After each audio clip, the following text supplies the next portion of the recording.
I'm Reynolds. I work on the write on the Terra blog, and I'm here because I'm starting to do public policy work with virtual worlds. What excites you about the current Metaverse technology? I don't think there's anything in the technology itself that excites me. It tends to be a progression from earlier technologies. It's more the combination of it with the availability of PCs and broadband networks. So it's getting out of the hands of a niche of early adopters and now getting to a much broader group of people. So what concerns you then about that same thing? Huge numbers of things, really.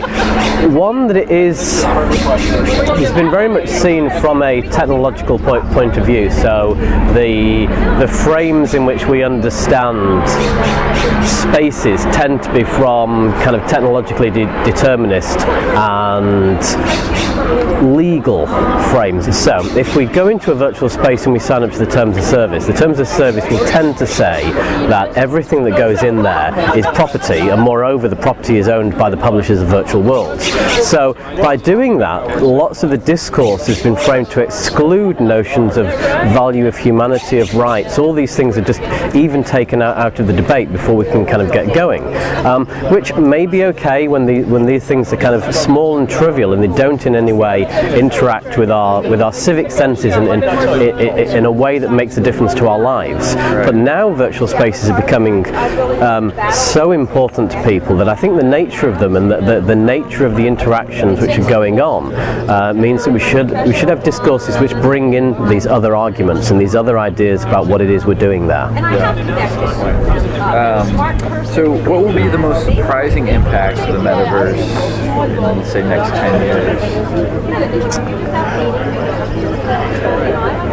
I think how ordinary it will become, and I think the way that it's likely to morph and dissipate. I think like with music, people who are into early rock and roll think that dance music isn't real music because it's a music adopted by the next generation. So the early virtual world pioneers, not all of them, but many, I think, define a virtual world in terms of either a text space or three-dimensional space which has got certain characteristics. So something like Facebook isn't a virtual world. That's not real, and that's really like the hard house version of rock and roll. It's just something completely different, which doesn't follow assumed rules and hierarchies. And what we're seeing with things like the work that Raf Costa is doing is virtual worlds which now just sit within web pages, and you can be going from the web into a virtual space out to the web without even knowing that you're doing it, and frankly because you don't care anymore. So I think that the fact that I think a lot of elements of it are just going to dissipate, and being in a virtual environment is going to seem as normal as being on a web page or being in email, and we